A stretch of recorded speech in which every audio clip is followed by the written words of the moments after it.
Welcome to Home Story with Veronica. I'm Veronica and today we're diving into the people, places, and decisions that make a house a home. You're watching Now Media Television. Welcome to Home Story with Veronica, where we help you make sense of the big and small decisions that protect your home and family. I'm your host, Veronica, and today we are talking about a subject that affects every homeowner: insurance. Joining us is Matthew Johnson, an insurance advisor with over 10 years of experience. And after obtaining a risk and management and insurance degree, he began his career in the wholesale commercial space. With a passion for connecting and helping within his community, he decided to switch to the agency side, where he can help individuals and families protect their assets and future. He values the opportunity to meet new people and be a resource for all questions regarding personal and commercial insurance. Matthew, welcome to the show. It's a pleasure to be here. Thank you. So good to have you. Thank you. So before we get to today's discussion, Matthew, what inspired you to leave the wholesale side of insurance and move into working directly with homeowners? Yeah, so coming out of college, I was kind of just chasing the shiny object, and in the wholesale commercial space, while it can be absolutely lucrative and a lot of different aspects to it that is very appealing to a young person getting into a field and kind of chasing, like I said, the shiny object. It was really exciting and I really enjoyed that time with it. But at the end of the day, it just felt like you're just chasing money and not really anything else. And so, years later into my career, I just felt really just kind of a hole within me. Felt like there was something more that I wanted to come home and feel like, man, I really did something today, versus, just, putting money into my pocket. Right. There's nothing wrong with putting money in your pocket. Yes, but just the way I'm wired, I just really wanted to have that connection, especially when you hear so many horror stories revolving around insurance. And so many. And so really after a lot of discussion with my wife and just a lot of soul searching myself, I really thought, you know what, I think if I'm going to do this, I really think going to the agency side, helping people directly. That's awesome. And really kind of seeing the fruits of your labor and how you can help people is the right space for me. So that's awesome. Yeah. So it's a calling, right? It's more of a passion to help people as well and not just bank it. Yeah, absolutely. I mean, money is still nice. Of course. We all work for money. Who doesn't? Correct. But like I said, to be able to see and hear and talk with people and really help them understand what it is when they're purchasing or what they might be missing out on, and to know that at the end of the day, I'm putting something good out there that maybe they're not getting from someone else is You're making a difference in people's lives. Yeah, when a tragedy happens, like we had in North Carolina in the mountains, people who didn't have good coverage, they're suffering right now. Right, absolutely. Had they had a good, homeowners insurance representative, they would have been guided a lot better. Yeah, so, absolutely. Prime example. Yes. Okay. So Matthew, many homeowners assume that they're fully protected. What we were talking about, right? Oh, I have insurance, I'm good to go. But only to discover there are exclusions after it's too late. Understanding what's covered and what is not is critical. So a question for you would be, what does a standard homeowner's insurance policy typically cover? So when you're looking at the standard homeowner's policy, it's called the HO3 policy form. Pretty much when you're purchasing home insurance, almost every company is going to be on the same ISO form is what it's called. Okay. And so what's interesting, what people probably won't realize, is that it's technically a broad form or special form policy, meaning everything is covered unless it's specifically excluded. Okay. So even in a lot of crazy scenarios that you might not think of, like, for example, a fish tank gets broken and the water spills, that would actually be covered. But the main as flood? That's interesting. As water damage. As water damage. Okay. So something crazy like that you wouldn't think would be covered would. But the other items, like you mentioned, flood insurance is a completely separate policy that is not covered, that a lot of people think is. Exactly. Mudslide, landslide, earthquake is excluded. Natural wear and tear is excluded. Interesting. Right. And so you're expected to upkeep your home and not just let something wear down. Right. And then get paid for it. And then it causes an issue. Right. So there's a long list of other things of like war and acts of terror, which hopefully don't come into play. Hopefully. But negligence is probably the biggest piece that will come into play for people. But like I said, flood and earthquake and things like that are absolutely excluded. So when you are helping somebody get insurance, for example, do you take the time to explain this to them and make sure that you show them all the coverages that are available for them so that they can either select to add it or not add it, or how does that part work?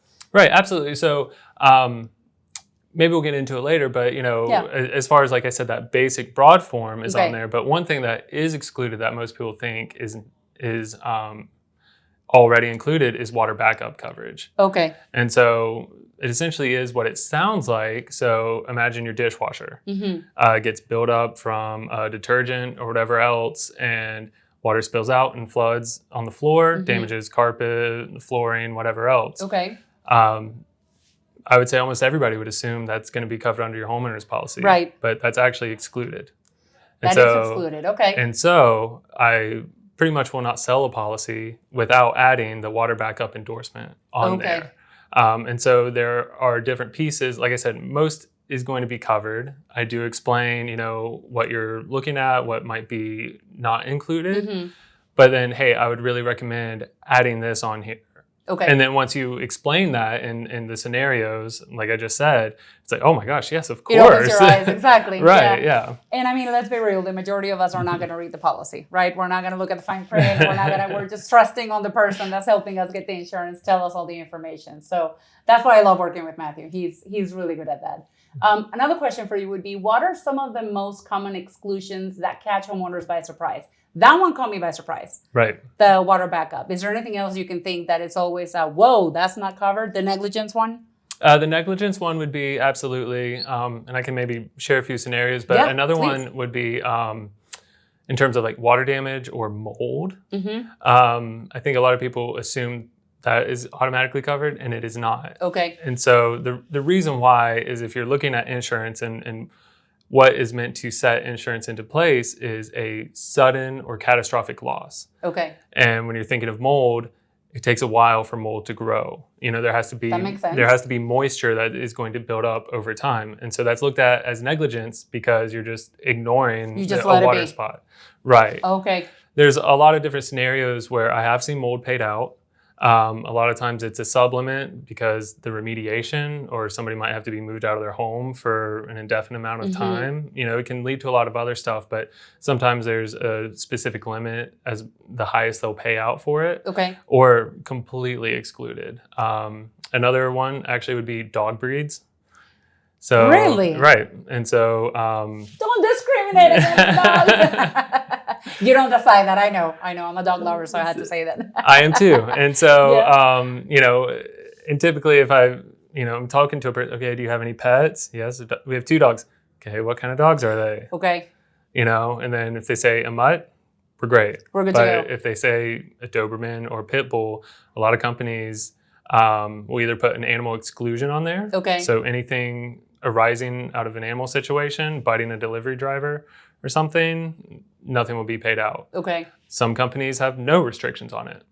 But the beautiful thing is that if I hear that they have that type of dog, well, I know these companies can't do it, but these companies can. And so I'm still going to be able to provide an option. Okay. But it's something that comes up more often. But you should know, right? Because if you don't know what breed they are and then you get them the insurance and then later on, unfortunately, if something happens, then, oh, wait a minute, that dog is not included. Yeah, right. That breed is not included. Okay. Yeah. Anything else that you can think of or any other stories you want to tell us about the exclusions?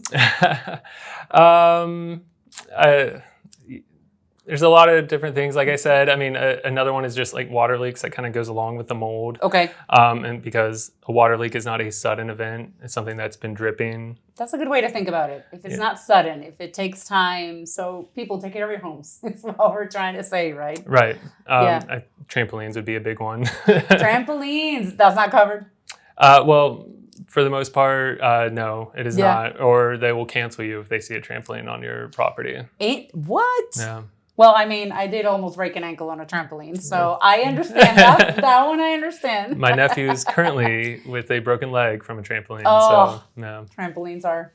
I don't insure them. Yes. Okay, that makes sense. So that is good to know because that is not just common knowledge that everybody would know that that's how it works. Right. And another question we had for you is, can you share an example of when someone thought they were covered but weren't? Has that ever happened to you?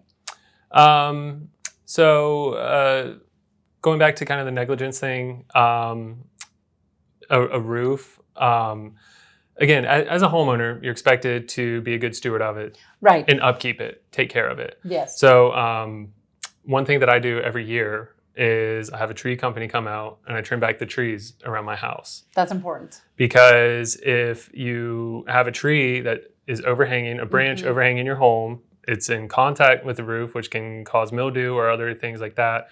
Or if, it's just overhanging it, a storm comes and that branch falls directly on it, well, that would be looked at as negligence. Because you let the tree be on top of the house. Right, because you should be taking care of your home and, safeguarding it, essentially. You should be protecting your asset. And if you're not taking those measures, then that would be something that would not be paid out. Yes. So I don't like writing the check to the guys to come and cut back my trees, but I do it because I would rather be covered than not. You have to take care of what you own. Right. We take care of our bodies, we take care of our cars, and we need to take care of our homes. Because Absolutely. But I think that's one thing that a lot of people don't realize, that if it's not sudden, like you said, now that's stuck in my head. If it's something that just progressively happened and it's something you could have taken care of, but you didn't, then obviously, and it makes sense. Right. The insurance will say, listen, you've had that mold growing for months now, you haven't done anything about it, now it's an issue. So, right. Okay, that makes sense. Thank you so much for that information. We are actually going to be back, and up next, we are going to tackle the question on everyone's mind. How much insurance do you really need? And how to choose your coverage and limits wisely. I think that is one of the most common questions that we get. Especially, I used to live in Florida, so we get the fun hurricanes and the floods and everything. So that's a question that we always had asking whoever was helping us with the insurance was, what coverage do I need? What is going to help me if anything like that were to happen? Right. And hopefully, we're not expecting any natural disasters to happen to you. But I think that if you are in an area that could be susceptible to that would be something interesting to talk about. Yeah, absolutely. With your representative. So we'll be right back. Stories, strategies, and inspiration to help you write your next home chapter. This is Home Story with Veronica on Now Media Television. And we're back. I'm Veronica Dinkins, and you're watching Home Story with Veronica on Now Media Television. Let's jump back into today's conversation. Welcome back to Home Story with Veronica. Want more of what you're watching? Stay connected to Home Story and every Now Media TV favorite, live or on demand, anytime you like. Download the free Now Media TV app on Roku or iOS and unlock nonstop bilingual programming in English and Spanish. On the move, you can also catch the podcast version right from our website at www.nowmedia.tv. From business and news to lifestyle, culture, and beyond, Now Media TV is streaming around the clock, ready whenever you are. I am here with Matthew Johnson. And in this segment, we are diving into how to figure out how much insurance you actually need. Many people underinsure or misunderstand what enough coverage looks like. So let's break that down. The problem is that many homeowners underestimate their needs, leaving themselves vulnerable if disaster strikes. Choosing coverage and limits wisely ensures financial protection. Matthew, how should homeowners think about rebuilding cost versus market value when setting a coverage? Yeah, well, this is something that comes up all the time, as I'm sure you're aware in the real estate space. Yes. Market value can vary wildly just depending on a school district, a zip code, a neighborhood, and things like that. And so when you're looking at insurance, there are so many different factors that go into it. So the easiest way to look at it is a 2,000 square foot home. Okay. Square footage is a huge thing that they base it on. The number of bathrooms, even just the roof shape, the different materials. Is it vinyl siding? Is it brick? The cost associated with what it would be to rebuild this home in like, kind, and quality. Okay. And so as far as market value goes, you can have a home in the Charlotte area in a desirable neighborhood, school district, and that price can be $300,000 more to purchase than what the insurance value is. Because of the location and how popular it is. And that makes sense. So historically in insurance, it's been rated around $150 per square foot. Okay. Obviously, purchase prices in Charlotte can go $350, $400 per square foot. Yes. In today's world, as the cost of materials are going up, labor costs are going up, you're looking more around the $200 per square foot, if not even a little higher. So in my example, a 2,000 square foot home here in Charlotte, you might insure that at $450,000. Market value might be $750,000. Makes sense. But it's all based on the home details. And so, if there's a porch, is it a screened-in porch, or is it just open area? Is it a concrete porch? Is it a treated deck? All of that matters. All of that matters, yes. right? One that I think gets overlooked sometimes is the height of the ceiling. If you're somebody that's building a home, that adds on a lot of home if you have higher ceilings. So a lot of different factors in there. And I do that when I'm quoting a home. I am looking at everything, trying to get as accurate as I possibly can. Because worst thing you can do is be underinsured and not protecting yourself enough. Exactly, yeah. Another piece of market value that I didn't mention is land. Yes. And so a lot of people, if my dwelling limit is lower than the purchase price, I say, well, if you just took the home off of here and you were selling the piece of land, how much would you sell that for? Yeah. $80,000, $100,000. Insurance is not doing anything about that. Yes, true. So, so many different factors, but I always want to err on the safer side. Yes. Especially in this day and age. So, there are, again, certain endorsements that you can add that give you that added protection that will extend what they would pay out. My best example is during COVID, a sheet of plywood was $80. Suddenly your house just got a lot more expensive to rebuild. And so the insurance company isn't going to penalize you for that, as long as they know that you were truthful when putting that information in. That makes sense. And so I've even had people before try to, can you try to get that dwelling limit down? I want to hit a certain price. No, I'm sorry. I'm not going to do that. It's not going to do you any favors by saving a little bit and then something happens and you are out of luck. Yeah. So question for you. If somebody, for example, buys a house and they completely renovate it, do they call you again after they've renovated and say, I want to update my insurance because now the cost of my house is definitely higher because we've done everything to it? Yes. Okay. Not always, because it's kind of on the client to call. However, I just recently helped somebody closing on a home, and we had this exact discussion. So had him insured at, I think, $210 per square foot. And I went over that with them. This is what we're looking at. They said, okay, well, we plan on doing a bunch of renovations after we move in. Should we call you after to go over everything? I said, yes, absolutely. Because when I'm putting this information in for the kitchen, one of the questions is countertops. Exactly. Are these laminate countertops or quartz? Or quartz? Yep. What are the cabinets? Yep. Is it vinyl floors? Is it hardwood floors?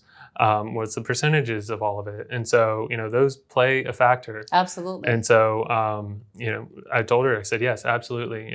Keep me updated on the progress because we want to make sure that you were properly covered. And she was somebody clearly very smart and wanted to make sure that she was protecting her asset. And I really valued that. So that is a tip for all of you who are watching. If you got insurance when you got your home and you've done significant work to it and you've done upgrades and now the cost of replacing your home is a lot higher than it was when you purchased your home, make sure you contact your insurance agent or Matthew so that they can help you update that coverage. Because when we bought our home, I'm talking about my own. I need to review my coverage because when we bought our home, we renovated everything. And I don't think we've updated our insurance accordingly. So this is a conversation that I needed to hear as well. And I think it's very important because, again, we never know. We never thought the mountains would get the disaster that they got with the hurricanes and everything. And now these poor people, never. I think in 100 years, nothing had ever happened like that. So it's important. So make sure you call your insurance agent, or we are going to give you Matthew's contact as well. But before we do that, I want to ask you more questions. Now, what is the difference between replacement cost and actual cash value, and why does it matter in a policy? Well, as we are talking about, protecting yourself and making sure you have the right values on your home, replacement cost and actual cash value play a huge part in that. So starting with the actual cash value, something everybody's familiar with is car insurance. And what's the classic saying? If you buy a new car, drive it off the lot and you lose $10,000 immediately. Literally. And yes, quite literally. Yeah. And a huge factor of that is because your car is always going to be on an actual cash value basis. Okay. And so it immediately lost that value driving off the lot. If you got hit right there, you're not going to get paid out what you just, shelled out. Yeah. Right? And so that is taking depreciation into account. When you're selling a car, how many miles is on it and stuff, and all that starts dwindling down the value. Now, in insurance, you want to be on a replacement cost basis. Okay. Because what that means is that they are not going to, if you have a home from 1980, yeah. Well, that doesn't mean that the home is bad by any means. Yeah. And so that thing I said earlier, like, kind, and quality. So they have to make you whole to today's materials and everything to get you as close to what that home was. And so, if it was an actual cash value basis, those numbers we were talking about, $450,000, yeah, that wouldn't even play a part into it because they would depreciate it so greatly. Now, a homeowner's policy is automatically going to be on a replacement cost basis. Okay. However, just like we're saying, you want to be truthful and accurate with the numbers that you're putting in, because if you are underinsuring, and this is to protect insurance companies if people are trying to just cut the price down. Right. If you're underinsured by 80% of their calculated value of the home, you're now on an actual cash value basis. And so if you have a loss, you're going to get paid out significantly less than what you should be. I hope you all caught that, because I think that's important. Can you repeat that in a very simple way? Okay, so our example of or I guess we can do $500,000. Okay, easy number. So based on today's materials, to rebuild that, because that's what they're going to do, is pay out to rebuild you to the same specs and everything of the home. Okay. They can't get materials from 1980, but maybe those materials were nicer then, so you're gonna get nice materials now. As long as you're properly insured, you're gonna get paid out to build that back up. Yeah. To make you whole. That's what the insurance is for. Okay. But if your home is underinsured by 80% or less than the corrected value, I mean, and they have these, how they can determine it. Yeah. And so what would that be? 400,000 if it's under with math, so I'll trust you on that. I think that's right. So if it's under 400,000, so if you're at 375, you should be at 500,000. You have a total loss, and you go, well, you were underpaying because... Oh, I see what you're saying. Exactly. Right. And so they're trying to get away with something to save money. You try to take a shortcut. Right. They will still get paid out. Yes. But everything is going to be depreciated. Yes. And so suddenly that value is dropped significantly. Yeah. And that makes a big difference. And do you really save that much more money if you try to... Because I want to put that into perspective. Do you really save that much more money by saying, hey, yeah, my house is worth $500, but insure it for $300? No. I mean, in my opinion, everybody's case is different. Yeah. I mean, $500 for the year? For the year. I mean, if anything happens, right, we're talking about thousands. Oh, tens of thousands. Tens of thousands. Yes. Yes. Don't take the shortcut on this. Right. So it's not worth it. It's your home. It's where you live. So again, replacement cost they're going to make you whole in like, kind, and quality. Okay. And so it's vitally important. And even homes from like 1950, 1960. Okay. Those are actually going to be valued at a higher level than newer homes because those materials, one, are harder to find. Yes. And tend to be a little nicer from back then. They probably used more wood in the home and stuff like that. And so those values are actually much higher, but it still might rate better because they think that home is probably built a little more sturdy. So lots of different factors that go into it. Yes. Again, this is where you live. You don't want to underinsure where you live. I mean, you don't do it to your car because they force us, right? Especially if you have a lease or if you're paying your car, but it's your home.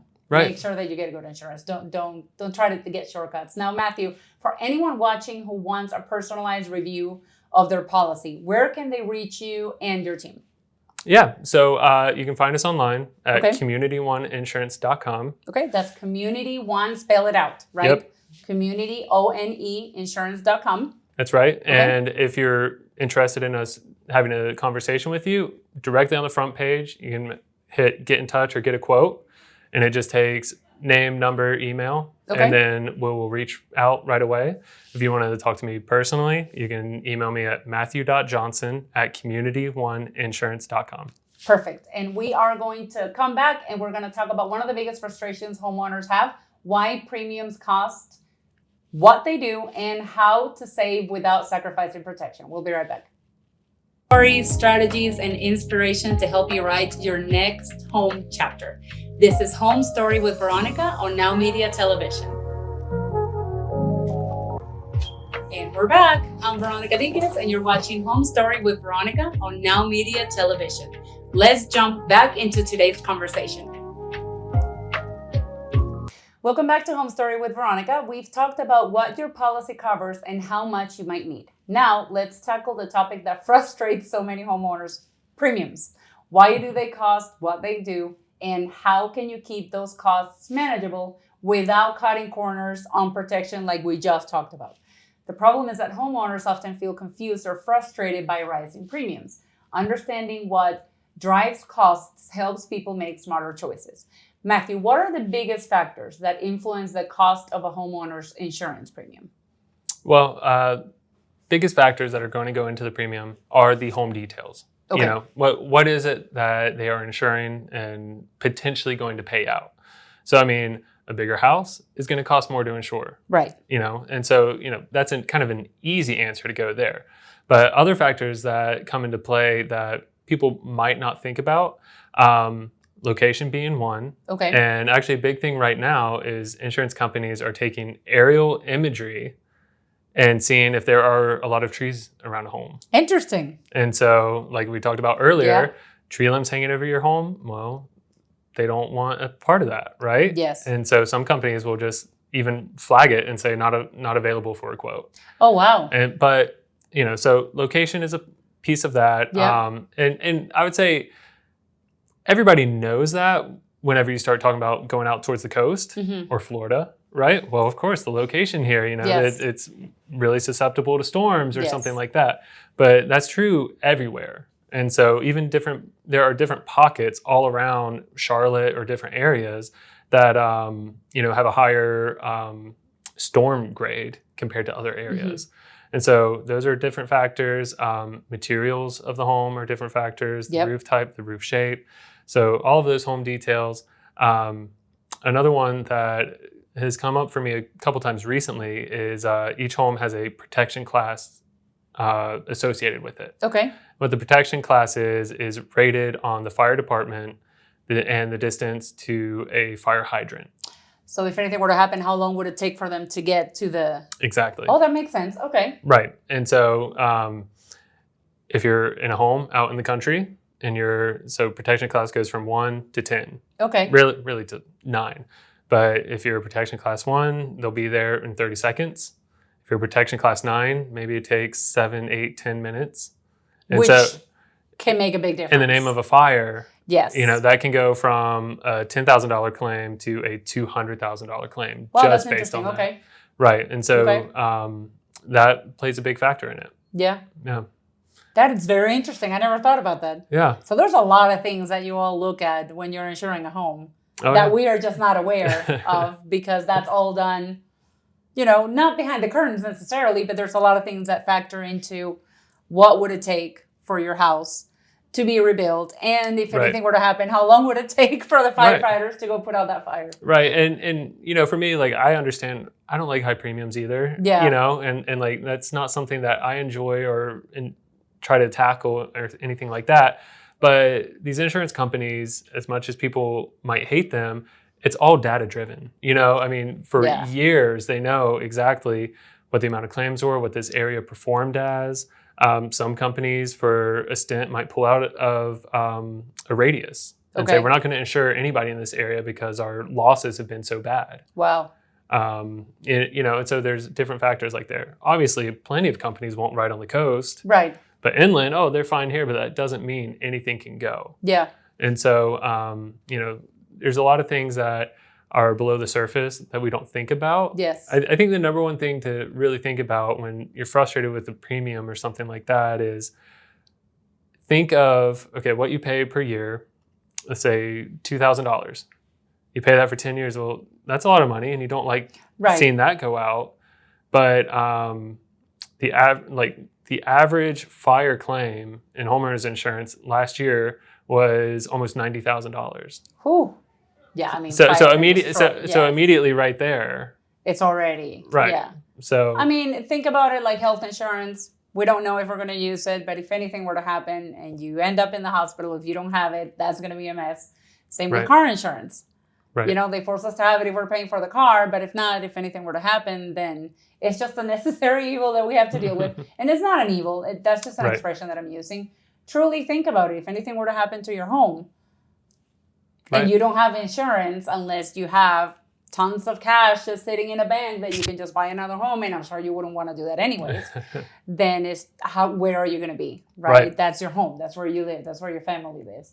Okay, so talking about the premiums, what role do credit history and past claims play in determining rates? They actually play a bigger role than people might think. Okay. And so in insurance, it's not necessarily credit history. And instead, what it's called an insurance score. So, you know, if you're buying a home and you're having a mortgage, that's a hard pull on your credit. Okay. In insurance, it's a soft pull. So it doesn't show up on any reports or change anything for you. So you're free to, you know, do whatever. But it is going to look at your auto loss history, home history. So you're a risk taker and you're a daredevil, pretty much. Right. And so at insurance, what they look at is considered frequency and severity. Okay.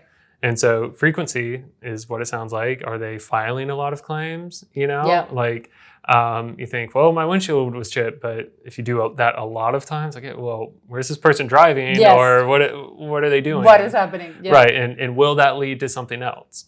If you look at severity, well, maybe they've just had one claim and it was severe. It paid out a lot of money, but that is what the insurance is for. Yeah. You know, and so that might not carry as much weight. Okay. As a bunch of little claims that pop up here and there. So I know somebody that had 3 claims, I think within 3 years, and they were all smaller payouts. They were all legitimate claims. Okay. They got paid out all from wind, but that really hurt him. And so you think, I'm going to get paid now for this, and so you know you get that $3,000, $4,000, $5,000 in your pocket now, but moving forward for the next 5 years, you're going to be surcharged. Gotcha. And so you're actually still paying that back over those years. And so that's why the severity might not be as bad because, well, I literally didn't have another option. I don't have $25,000 to just pay out. But if you're able to, you know, do, like I said, $3,000, $4,000, $5,000 and not file that claim and just save it for the larger loss, well, then, you know, that can help you in the long run. Okay. That's not to scare anybody away from filing a claim. I mean, my number one thing is talk to your agent, you know. Exactly. If it's an emergency, go right away, you know, get it handled. Definitely. But if it's on the fence or you're not sure, would this be covered? Honestly, those are some of my favorite conversations because we get to educate you. Yes. And then, you know, there are times where we go through it and go, hey, I think we should file. And help us make a better decision. Right. Yeah, absolutely. Exactly. Okay. Yeah. I think if you compare it to whenever you get car insurance, when you try to get the insurance and they want to make sure you didn't get a bunch of tickets and you're not reckless driving and things like that, it does definitely make a big difference. So when somebody wants to put a claim in and it's not a big deal, what is the recommendation that you have for them? To call their insurance representative to make sure they go over it when you said your comment was if they're on the fence. Right. If they're not sure if this should be a claim or not, what should they do? So my advice is always, you know, if something happens, give me a call. Let's go ahead and walk through it together. Okay. And one, I'm generally already going to know your policy for the most part, but you're always going to be subject to your deductible. So, already have that in mind because if it's $2,000 of damage and you have $1,000 deductible, well, you're going to get paid out $1,000. I would do that out of pocket. Yes. But usually for me, my next steps are hearing about the damage, what's going on. And I'll say, okay, I think we should call in a plumber or a roofer or a restoration company. Okay. You know, those are going to be your big 3 really that are going to come out.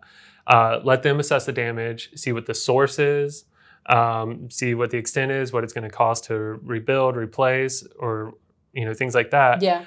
And then I say, document everything, keep all receipts, make sure you have that paper trail, because just because the claim happened on this date doesn't mean, if I don't file it on this day, I got nothing. You can do your due diligence and then file a claim. Right. Okay. And that's the wise thing to do. Okay. And so, like I said, in those scenarios, and these restoration companies, these plumbers, these roofers, they deal with insurance all the time. Okay. And so they are also able to give input. I've had one recently that came through and said, here's the damage, here's what this came from. He said, I've never seen insurance pay this out. So there you go. Right. So that's a red flag right there, not to put a claim on your history and because do they look at that when you put a claim and it doesn't pay out? Yeah, that shows up on your history. That's why, one, it's so important to have an agent. And two, there are plenty of times where I have the scenario, I'm thinking, okay, I think we have a good case here. Yeah. But I'm going to call the underwriter. Yep. And I'm going to talk to him. I'm not going to give a policy number, not going to give a name. Hey, here's a scenario. There's a lightning strike that hit an HVAC and caused all this other stuff. Everything I was pointing towards being covered. Okay. But I wanted to make sure. So, hey, want to run through a scenario with you. Run through it. Hypothetically. Right, Guess exactly. what happened? But if the homeowner were to call and just ask the question. Just immediately claim $0 payout. Yeah. So he's asking for a friend. So make sure that you call your insurance agent because I'm asking for a friend. and so that can protect you from the frequency issue. Yeah. Because plenty of times I've seen zero payout, $20,000 payout, but just because of those, it made it look like they were just trying to get the. Oh, I see what you're saying. Okay. Yep. And briefly, can you tell us high deductible, low deductible? Does it make a big difference on the premium? It does make a difference. Okay. I would say not maybe as much as you would expect it to. Okay. But it can definitely do $400 or $500, maybe even to $700. Okay. But that's where you have a conversation. Yeah. What is your financial situation? Exactly. What are you able to eat yourself and willing to pay out? And so there are times where you just have to save. And I've even had that conversation. This year, you're going to go high deductible. Mm-hmm. We're doing everything we can to avoid a claim. Next year, we can revisit. And so it doesn't make a huge difference, but in this economy, it might. In this economy, it might. And you never know, like you said, what the financial situation would be for a person. And if tragedy strikes and you're struggling with money and you have a high deductible because you wanted to save a little bit, right? Then now you have to come up with a lot more money up front to be able to take care of the issue. So, right, absolutely. Okay? Talk to your insurance agent.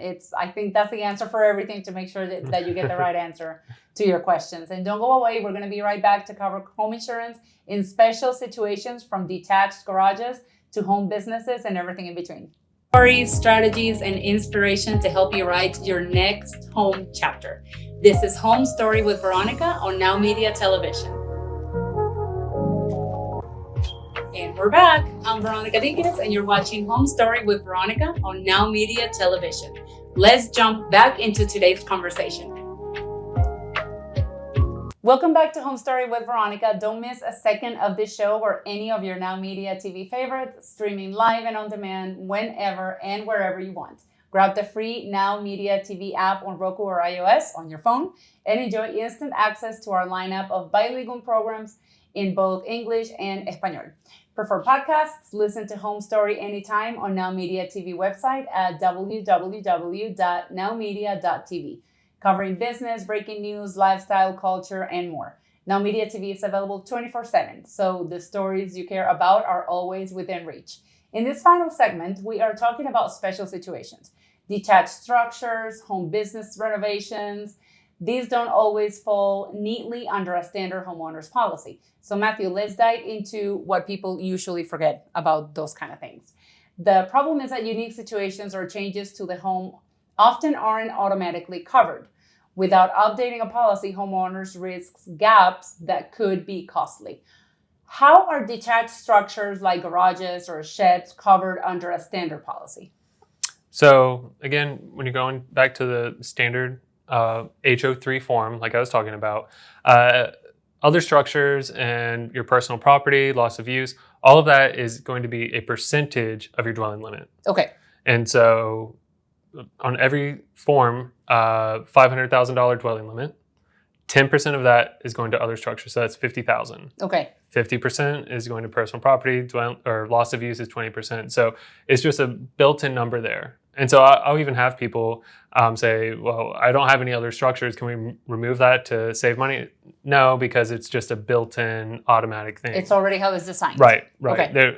Even if we removed it, it wouldn't change anything for you.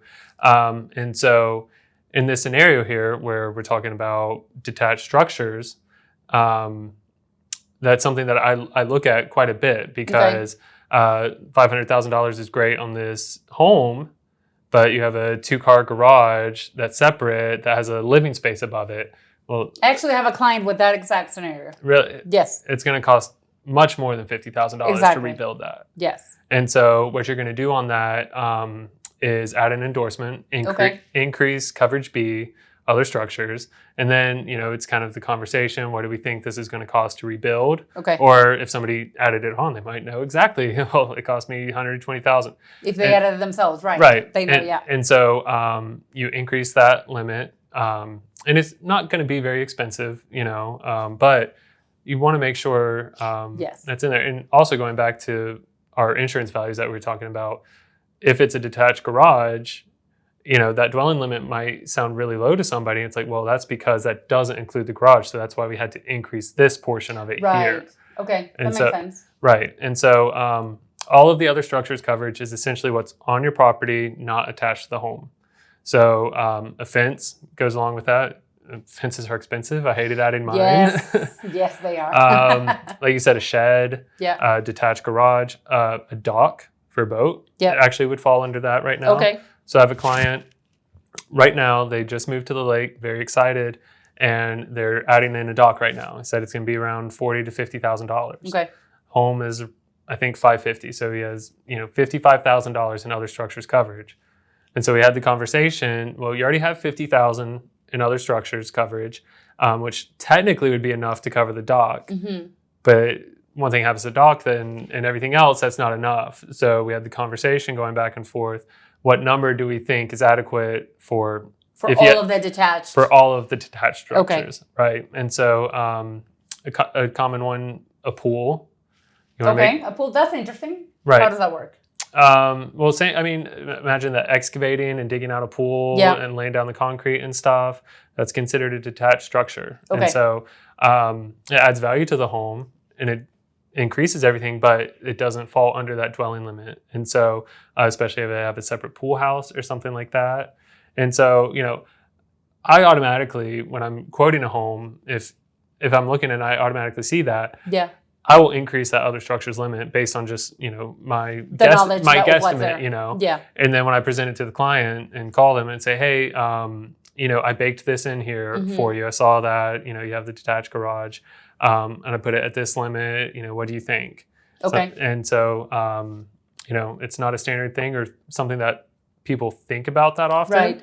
But it can be something that becomes pricey. Absolutely. Yeah. So if somebody has had a home and they only had one detached structure and the coverage was enough, but then they added something else, like you said, they decided to add that living space on top of the garage, or in-law suite, or however you want to call it, that's a good time to call your insurance agent again to say, hey, now my detached structures have more value. Right. Do we need to talk about adding an endorsement or an extra amount on that coverage? Yeah, right. Okay. Yeah, absolutely. And, again, you can say, well, you're defaulted to this amount, $50,000.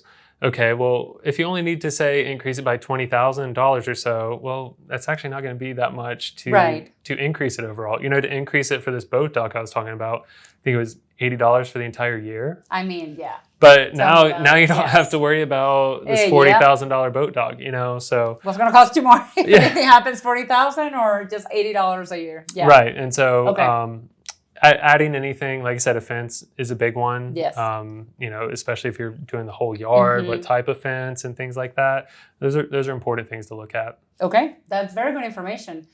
What do homeowners need to know, changing the subject a little bit, about coverage for home businesses or home offices? Like, we've had people work from home. Sometimes they do their hairdressing business at home, or they have a little shop where people bring them their cars and they fix them. What do they need to know about insurance for that part? Yeah, so especially in this day and age, like you're saying, work from home is a very common thing. Yes. I love it. I do it sometimes. Same here. And so when you're somebody like us, where most of our work can just be done from our laptop, and we just might have a small setup. We don't have a true in-home business. You're just working from home. That's no problem with that. We don't have third parties regularly coming for consultation or anything like that. The exposure there isn't anything that would fall outside of what your home policy would do. Okay. Now, if you have a true, business tied to your home and you're, say, making a product and you have some equipment and things that create this product and you store it in your home, even small scale though. Yeah. So people who make candles to sell them. Right. They have everything that they need there. People who make, like for us realtors, we have people who make our closing gifts. Yep. So they have a whole workshop and they do the names and the engraving and everything. That would be what you're talking about right now? Yeah. Okay. Yeah.